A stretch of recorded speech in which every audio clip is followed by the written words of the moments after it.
So before we start, I would like to thank everyone who has decided to come. It's more or less the amount of people I expected, so it's great.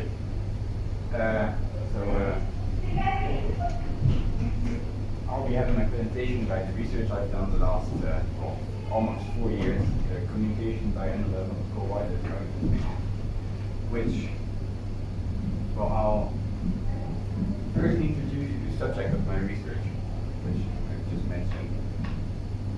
Then I'll look at the materials I've used and the methods I've used to come to this result.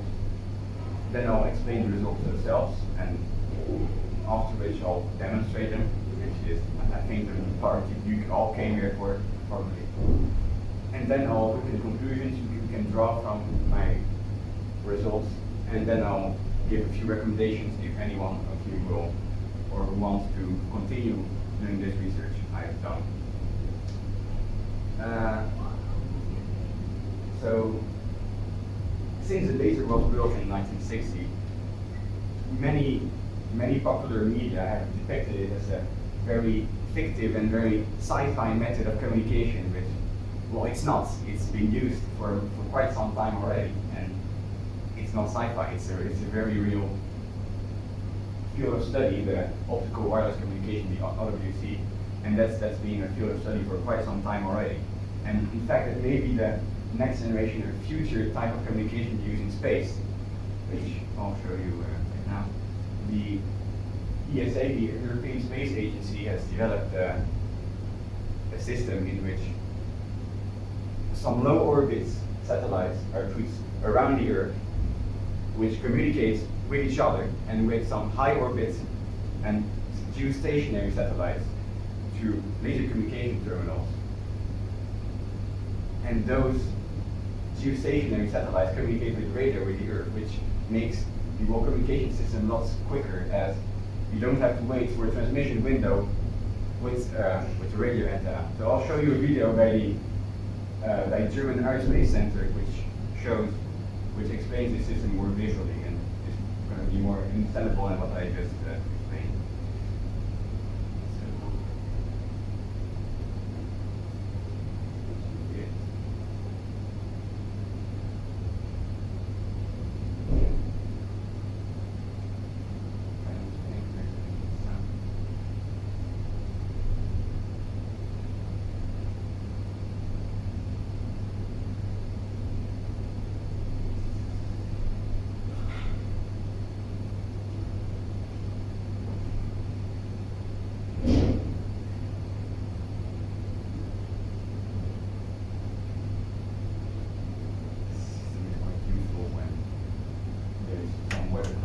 Happening. We want to know the information as quickly as possible, and this system can do that very reliably and very quickly without waiting for the transmission window.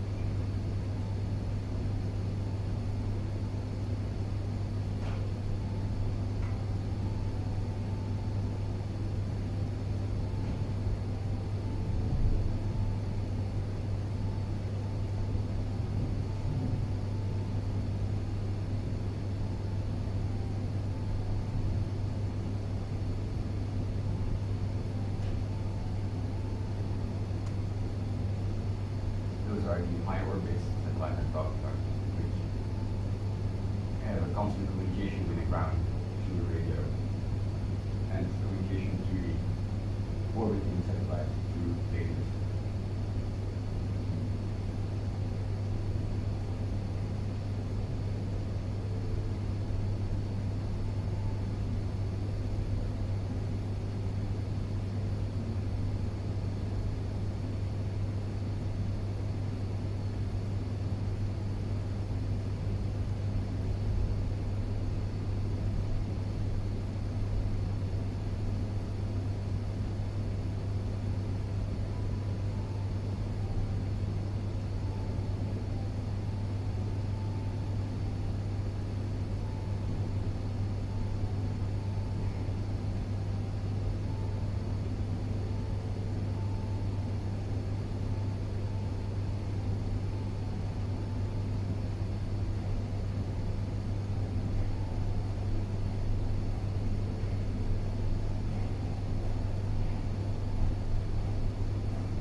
what this shows is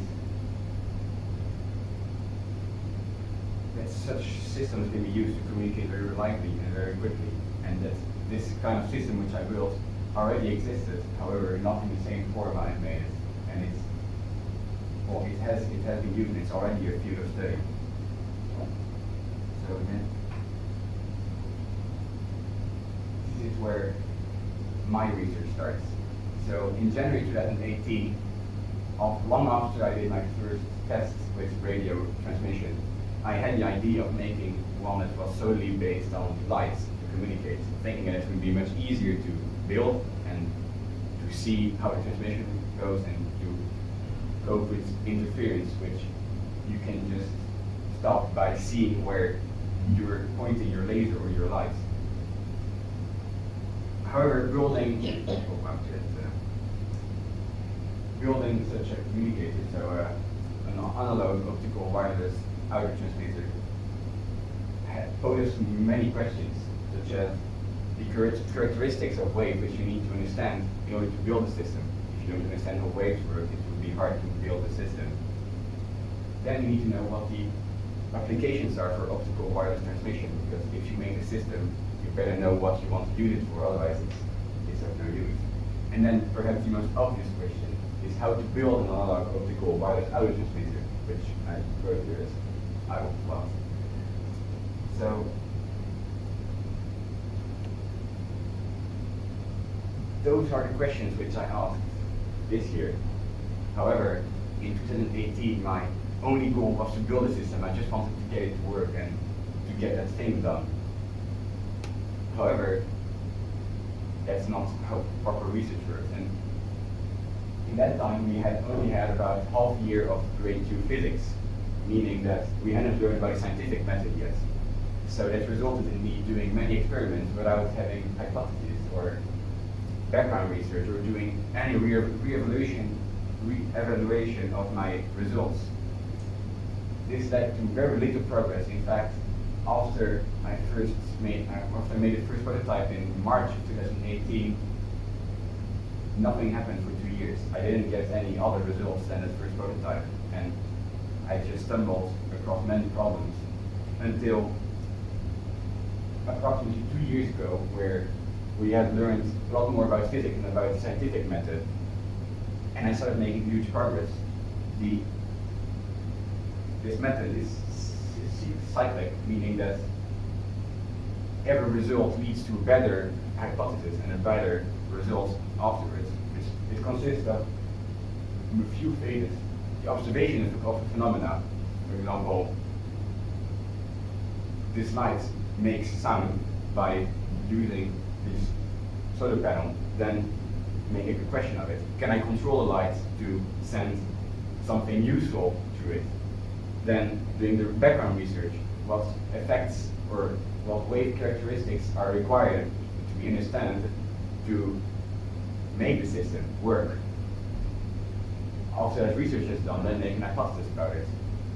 For example, I think I can do it by using a transistor or using an energy transformer, and then using that to create a system. Once the hypothesis was done, you try it, just as in the trial and error method. However, you had an idea of what you expect from it. Once the experiment is done, and you know whether it works or not, the data that you get out of it can be analyzed to come to a conclusion, which then leads to the beginning of the circle. Once you have a conclusion, you observe the result of your hypothesis, which then leads to the circle beginning again. Well, this method proved to be very, very more efficient than any other method I've used, as once I started using this method, all the problems I stumbled across were solved, and many other prototypes were made, and all the progress I've made have actually happened in the last 2 years doing the scientific method, which was very important. So while there was a significant change in my method throughout my research, the materials I've used have pretty much stayed the same throughout my project. For testing, my best friends have been those two. my very trusty multimeters, which seem very simple. However, those do all the job for me.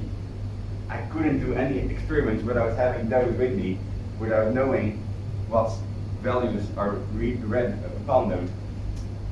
Another thing I've used since the very beginning, since the very first experiment, was this speaker.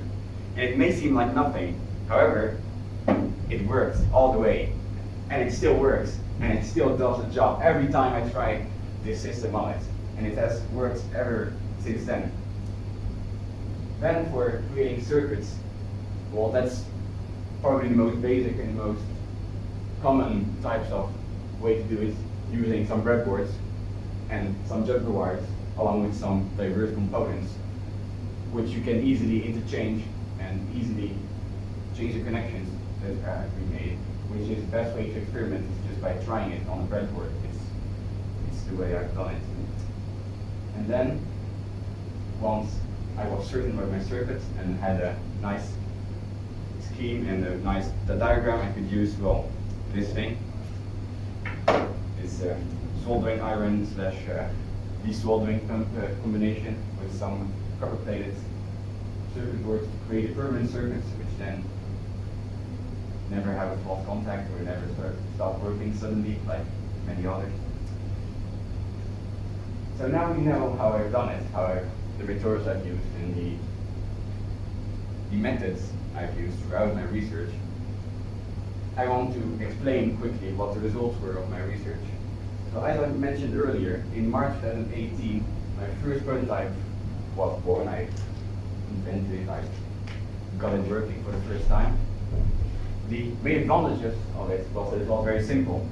However, it created a very large area, as it consisted of a light, just a simple LED rule, which creates a conic shape and thus spreads out a lot more than any other type.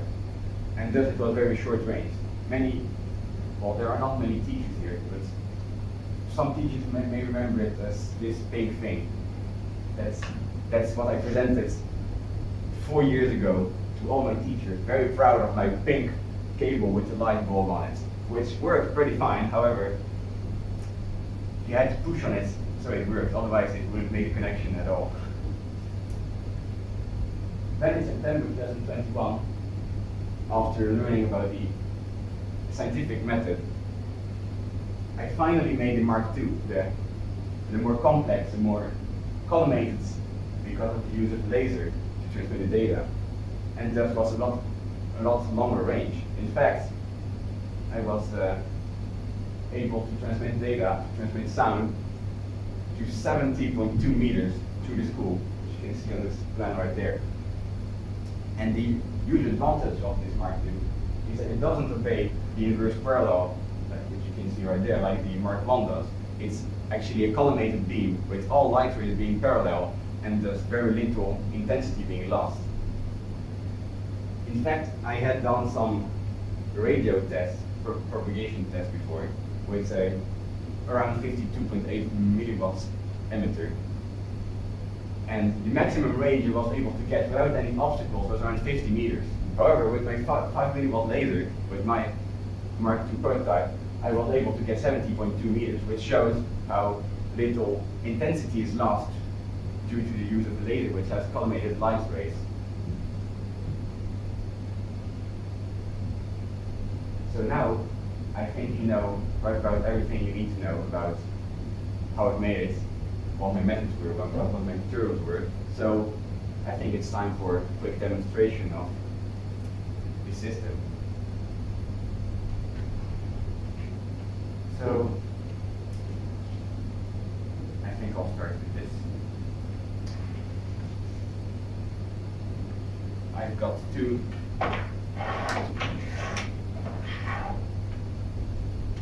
Mark I prototypes. This first one, which is exactly the same as the pink one, however it's not pink, as you can see. It's just a white LED. And this one is an infrared LED, which means you won't be able to see anything, but it will still be transmitted. However, as I wired it this way, I'm first going to show the Mark II prototype because it's very well hidden behind those curtains.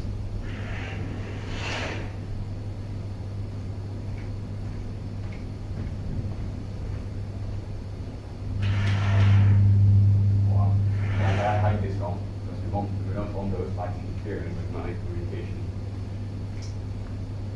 However, as I can see, it's labeled group, which is not very handy.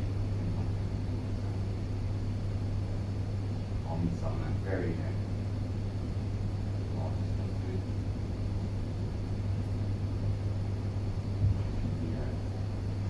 Alright, for small transmission.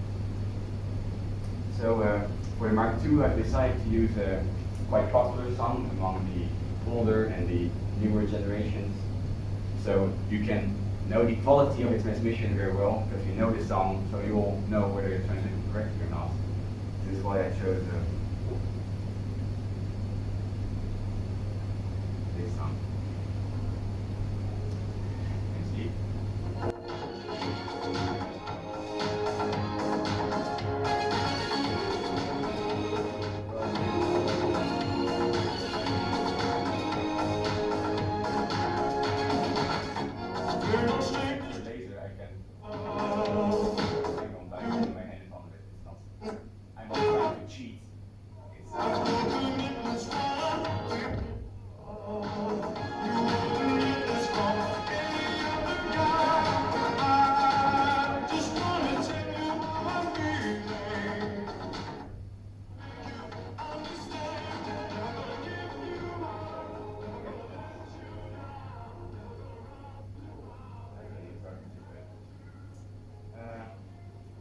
So that was my Mark II. It was the most complex one I've made.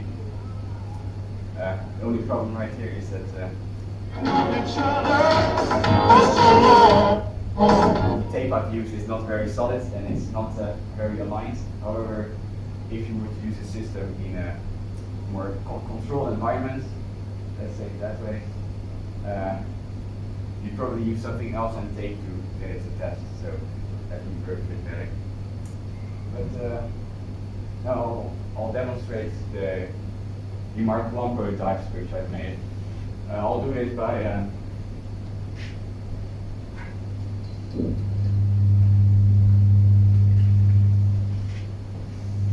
putting this over here.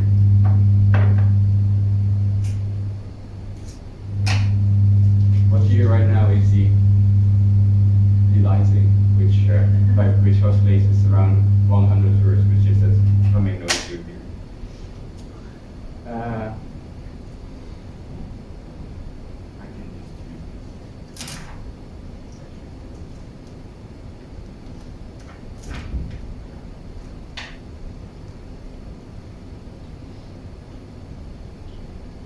So I'll first show the original, as close to the original as possible, the Mark I with just a simple white LED for this dose.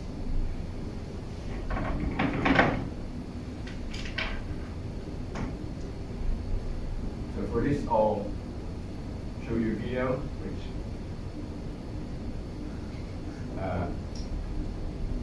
I chose as a comic relief because it's a very cringy nature, let's say it that way. This is me explaining in March 2018 my first prototype. It's filmed by Mr. Storchart, which I very thank for doing this because now I can show this video and feel a bit better about myself now.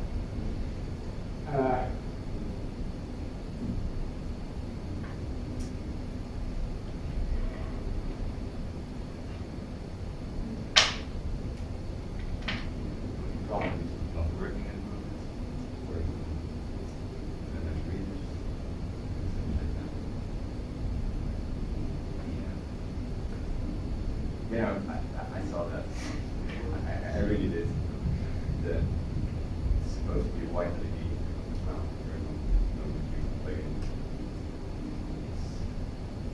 supposed to be very quirky Chinese. And it just wasn't working.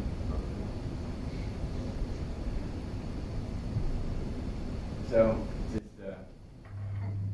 Ik heb dus een zonnepaneel. I won't be putting it further away than this because otherwise it's going to be Dus een jack-aansluiting. Zij verandert het licht, het aan- en uitgaan van het licht, verandert die in geluid door dus het signaal aan en uit The same ja, solar die panel. ben ik helemaal kwijt. Okay. Ja, dat is goed, dat is goed. Ja, dat snap ik. Dus het signaal verandert licht in geluid. Dat is Ja, wat hij want doet. het gaat uit tussen de speaker naar voren en achteren gaan op de frequentie van het licht. Oké. Dus nu heb ik aan de emetterkant heb ik dus een jack-aansluiting in mijn telefoon. Dus ik stuur dat signaal door een batterij heen, zodat het licht genoeg stroom heeft om zelf aan te kunnen gaan. En als ik laat dus het lamp knipperen op hoge frequenties op de frequentie van het geluid. Dus als jij een nummer luistert, Als je nu een nummer luistert, gaat dit lampje heel snel knipperen. dat Dat kunnen wij zie je niet niet zien. zien. Nee. Maar dat kan hij wel zien. En verandert nu het signaal van het licht in eenheidstijd. Dan stuurt hij nou via een jackkabel naar mijn speaker die zelf naar achteren, naar voren en naar achteren gaat op een frequentie van het muziek en van het licht. Dus wij horen bigger speakers. That's it. Wauw. En als jij de afstandsbediening opzet, and I'll switch to the infrared version. So now this one was just turning on and off very quickly. You couldn't see it because your eyes are not as good as this solar panel. However, this one, it uses infrared LEDs. I'll need a external power supply to prevent any noise. So I'll just go back here. That's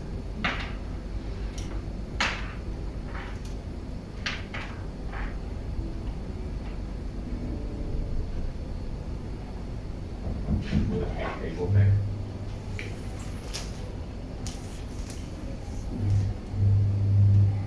Here, coming again.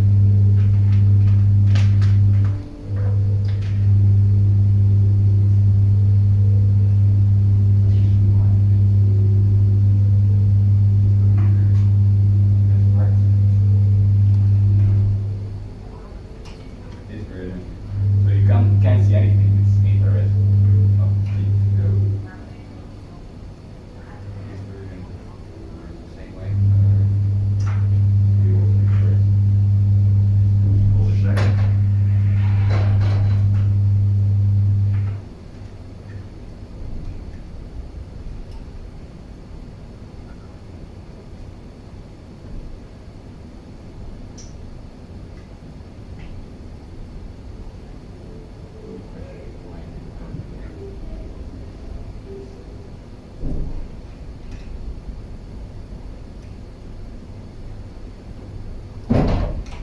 Well, we'll interrupt this test right now, otherwise it's going to take too long.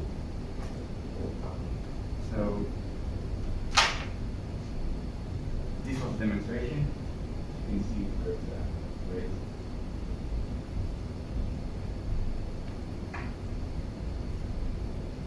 So, now I'll look a bit at the conclusions of my research. So, from all the results I've had, which were much better than those tests, I can reassure you, there can be no doubt that optical wireless communication will be used in future tech, as it's relatively low loss of intensity due to it not following the inverse square law, so it's keeping most intensity throughout the transmission, will make all huge power saves. You won't be using as much power to transmit as we do now with radio, which basically sends burps out signals everywhere. Well, you only need it at some places. That's the reason why we will most likely be using future tech for this, because it doesn't lose as much power as other types does. So the other question I had was what wave characteristics were important for building my system. Well, wave properties and effects such as diffraction, which I won't explain right now because that's a bit long, but diffraction, refraction, interference, and the Doppler effects, all those effects are very important for building the system, as any one of them coming in the way could interrupt the signal or make the transmission less high quality, which is why I need to study those before which I've done. Then fabrication, so how to build the system. Well, the Mark I is very simple. It simply uses an LED, a battery, and some cables, and that's basically how it works. That's why it was so easy to discover, and I was able to show it 4 years ago. However, the Mark II works a bit differently. quite a bit differently actually. It uses an audio transmitter to amplify the signal at first.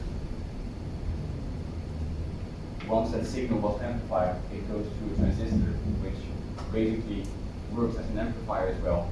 It takes the audio signal from the source and changes it in a wave, a pulse wave, which is then sent to the laser or to the or any type of lighting. You could technically just plug in a huge lamp to it, and it would work the same way as the transistor actually comes from a power supply, which can handle those kind of voltages. Which is, well, this is basically how both systems work. Not much else about that. Due to this relative simplicity, this kind of system could be used for hobbyists or maybe even for military purposes with these very tight beam. I personally think that digital optical wireless audio transmission, so not analog, so using binary, would be a lot better to use. And this is also my recommendation for future research. If anyone wants to research this any further, I recommend looking into digital optical wireless audio transmission, which is what I looked first 4 years ago at. However, I thought it was too complicated for a research paper, so I decided to go for the analog version. Some advantages of using this system is that you can use some error correction code, ECC, to reduce the bit error probability, which means that the chance of having some wrong data is lower, basically. So you have much less chance of some corruption happening while sending the data. This should cause the signal to noise ratio to go up, so you can have much less noise in your transmission. So you achieve better sound quality using digital optical wireless audio transmission instead of the analog version I've made.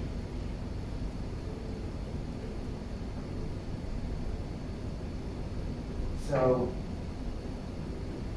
first, I would like to thank my thesis supervisors, Dr. Ancharova and Mr. Storchart, which couldn't come today because he basically had lessons, which is why I made this recording, and some other people as well. Then I would like to thank all my teachers and classmates, with which I had the pleasure to spend almost six years, and which were critical to my academic growth and development. I would also like to give a special thanks to Kasper Mazam, Timo de Kok, and Luca, who couldn't be here today, for their help in the many tests that I've done throughout the years, and they have supported me very, very well. And last but not least, I would like to thank my family, those of which are at the moment my mother, my father, and my brother, which are right there, and also the rest of my family, for having supported me throughout the project, without which none of this would have been possible. And I really thank them to have come here today, even though they had their job and money to make. So now that is all clear, I hope, then I would like to hear your questions, and feel free to ask them. I'm very happy to answer any questions. Do you have anything? I mean, I'd be surprised if there were no questions actually. Well,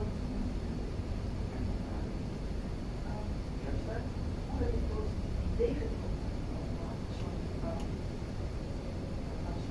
op die manier informatie. Shall I answer it in English or in Dutch? Oh. Well, as I quickly mentioned in the beginning, I had built some radio transmitters before, which, relative to this, are extremely complicated, I thought. And to get a system without noise, to get a system that actually transmits over quite some range, was very hard. And I stumbled across many problems, and I just wasn't happy. I wanted to have that system done. I wanted to be cool. And it didn't work. So I thought, let's try something else. Let's try lights. Maybe that works easier. And it did. It was much easier to build than a radio transmitter. That's how I came to the idea. I thought radio has huge wavelengths. It must be hard to control. I want something smaller, something that I can see. If it goes wrong, I can see it. With radio, you turn it on, you have no idea whether it works until you turn on your radio receiver and then hope for a sound. However, with my system, if the light is not on, you know it's not working. And that's how I thought I would do, that's how I came to the idea of making this. Ooit iets gehoord? Eerder gehoord? I hadn't heard about it yet at that point. I thought it was a revolutionary system. I was very proud of it. I showed it to everyone. I was like, look at this, I made this super cool system. And then I found out that other people had done it before, sadly. However, but I was still happy to have made it.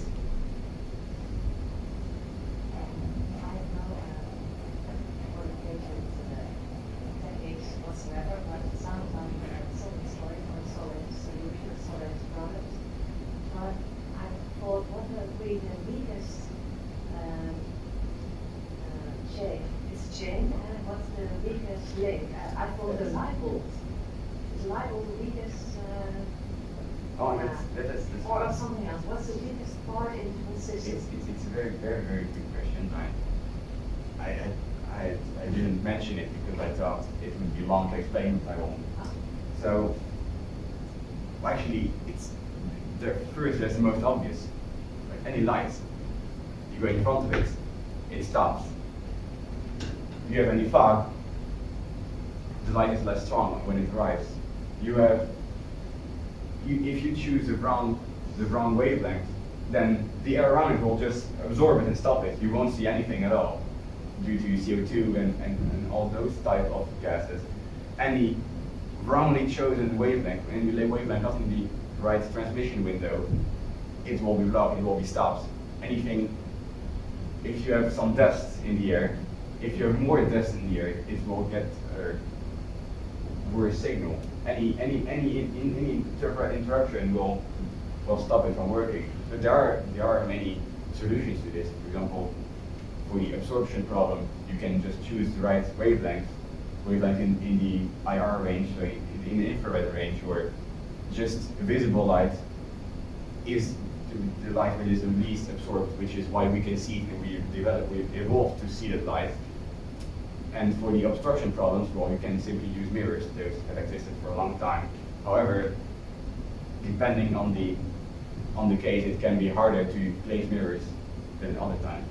That's the weakest link in the system. It's the transmission itself. I have a question according to this answer, but it's only weak when it's analog. That's a weak, because you said ECD or something like that, that make it stronger, makes it more less interference. Well, the fact is analog doesn't.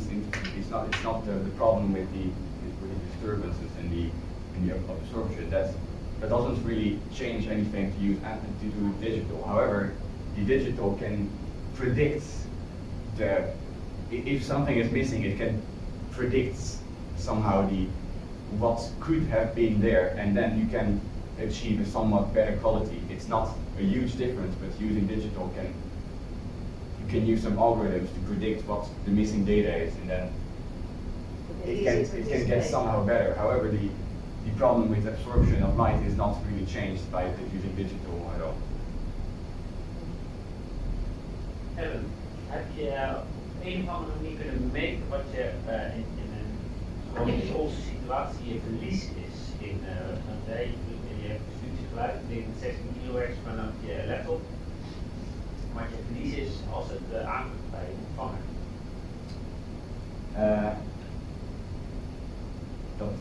Ik heb nog nooit met de laatste versie gedaan, maar in de eerste 2 jaar, toen ik heel veel heb gefaald. En daar heb ik dus wel heel veel metingen gedaan. En met de oorspronkelijke markbanden, het roze ding, daar kwam dus niet heel veel uit. Op 1 meter afstand had je maar 2 of 3% dat aankwam. Maar op kortere afstand dan kon je weer alles weer terugkrijgen. Maar als ik een voorspelling zou moeten maken van wat met de Mark II, nou het ligt natuurlijk ook aan de afstand, want hoewel dit lelijk niet de beste kwaliteit ooit, ik weet niet of je dat als kunnen zien, maar daar komt hij al aan met zo'n diameter, niet meer de laser. Maar met een perfecte laser, met een ideale laser, zou er niet heel veel kwijt zijn. Het enige wat kwijt zal zijn is wat door bijvoorbeeld stof in de lucht of zo weggaat. Dus je zou in de 75% wel kunnen verwachten van zo'n systeem. Dan steeds minder hoe verder je gaat natuurlijk, maar het is wel best efficiënt als je dan de tweede weer gebruikt. Hoe kom je op die 2-3% dan? Dat je zegt van wat overkomt? Nou, is dat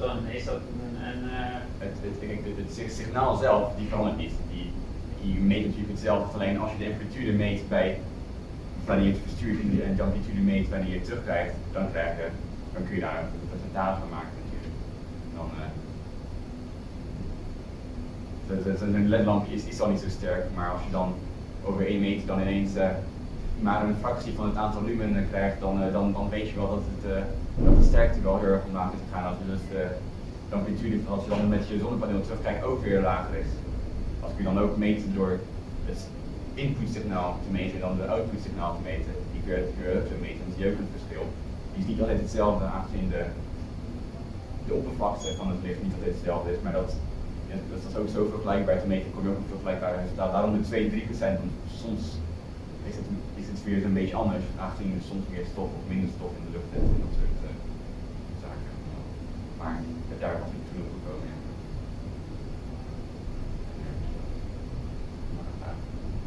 What would be the effects on human health? It's wireless transmission. We have it and we need it in our lives. There are lots of questions about the emissions of cell phones or this kind of thing because we don't know exactly the effects of it on human body. What about light? To have a longer range, you need a more powerful laser. Are we talking a lightsaber or Star Wars laser? Or what? Well, it's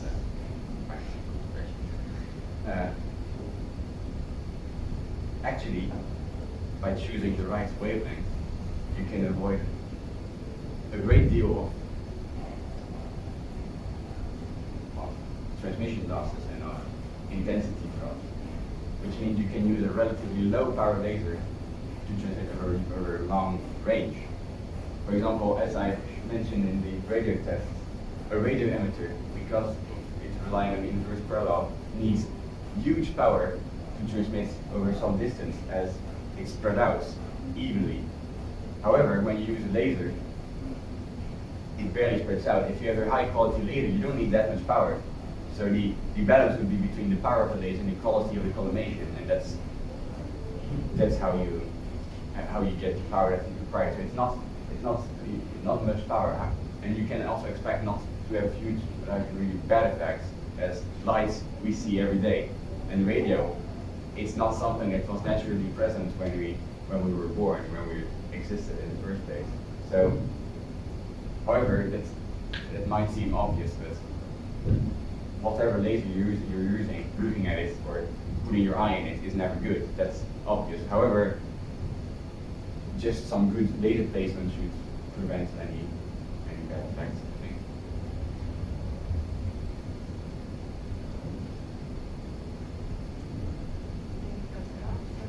Ja, ik heb een vraag van Timo Merkwoord. I wonder, as you gave the example, the use of lasers in space must be significantly different from them. Do you think it's possible on Earth to create a system on long range that's even reliable and good to use? Do you think that's possible in some way, and how would you make it possible? That's yes, I think it's very possible. You can, as I mentioned earlier, as the atmosphere has some specific composition, you can choose a wavelength that will not be interrupted as much, nearly as much as any other wavelength. And you could, I'm going to say simply, but it's not very simple. It's more like you could have a satellite in space, either orbiting or geostationary, with such a laser communicator on it. And on Earth have the same system, and you could have two-way communication that way. And just choosing the right wavelength is probably the best way you're going to get to it. However, clouds. Well, that's a problem. However, not every problem has a solution. And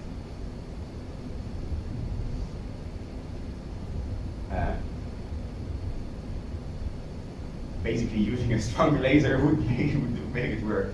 But you could also go around. I wouldn't recommend doing that. But the answer lies, once again, on choosing the right wavelengths. There's a wavelength that passes through the atmosphere very well. Well, there's also a wavelength that will go right through the clouds without you even noticing any of it. And just choosing that right wavelength is the way to go through any obstacles. Just as the radio is used to go around solid obstacles, well, light can be chosen to go through various gases, which then makes it useful within Earth space communication. Choosing the wavelength, that means the color of the beam? That's basically yes. Okay. Around, like the laser I've used right there, it's a red laser which is around 650 nanometers wavelength. Choosing any wavelength below will get into the darker red and the infrared spectrum. Going higher will let you go to the blue, the green, all the other colors, and going over the blue and the violet will get you into ultraviolet, which you can't see either, and that's basically choosing a wavelength. And some wavelengths will go right through it, and some will be absorbed by, as we learned with physics, will be absorbed by the electrons going to a higher shell. And you don't want that to happen, because then your energy is being taken away. And that's basically it. Just choosing a color. That's saying it. Ja, ik wil het toch even vragen over staan. Je ouders, je docenten, je vrienden zeggen. En ik heb jou de afgelopen 6 jaar leren kennen als een buitengewoon creatieve leerling. En dat heeft te maken met het feit dat je aan de ene kant bijzonder intelligent bent. Je bent in sommige opzichten denk ik briljant. Daar ongetwijfeld iets van hebben laten zien. En dat combineren met een heel groot mensenhart. Je staat altijd voor iedereen klaar. Je bent een buitengewoon prettig mens. En die twee dingen samen, dus jouw hoge sociale en jouw hoge cognitieve intelligentie, die ga ik jou ver brengen in het leven. Wij gaan denk ik van jou horen. Bedankt.